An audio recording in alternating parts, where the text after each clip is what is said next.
সবাইকে আসসালামু আলাইকুম। সবাই কেমন আছেন? তো প্রচুর বৃষ্টি হচ্ছে, চোখের সামনে দেখতেই পাচ্ছেন। আসলে এরকম মুহূর্ত অনেকে মিস করতেছে। আর প্রচুর কিন্তু ঝড়ও হচ্ছে বৃষ্টির মধ্যে। তো আমি বাইরে যাব, গিয়ে দেখাবো আসলে বৃষ্টি কেমন হয়েছে। দেখতে পাচ্ছেন খুব ঝড়। আর বাইরে আসলাম, এটা হচ্ছে, আমি লোকেশানটা একটু বলে দিই, আমাদের কালীগ্রাম কয়াপাড়া স্কুল মাঠ। আর এই মাঠে কিন্তু প্রায় অনেক পানি জমে গেছে।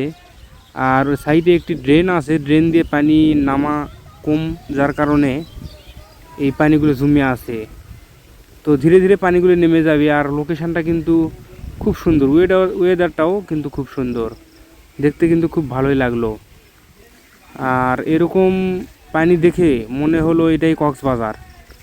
আর আমাদের তো আর কক্সবাজার যাওয়ার কপাল নেই। আর এখানে দেখি আমার পাগলা ভাতিজা নাইম, সে গান গাইতেছে, মানে তার মনে খুব আনন্দ, কারণ এরকম পানি সে হয়তো আগে দেখেনি। আর আমিও চলে আসলাম এখানে। আর সব গ্রামের সব ছোট ছোট ছেলে পেলে সবাই বলল, চাচা একটু ভিডিও বানাও। তো আমি এই জন্য আর কি ভিডিও বানালাম। তো বৃষ্টি প্রায় থেমেই গেছে, দেখতেই পাচ্ছেন। তো যাই হোক, ভিডিওটি কেমন লাগলো আপনাদের কাছে? অবশ্যই আশা করতেছি এই ভিডিওটা আপনাদের কাছে ভালো লাগবে, কারণ এরকম বৃষ্টি সবাই দেখতে পায় না। তো যাই হোক, ভালো থাকবেন।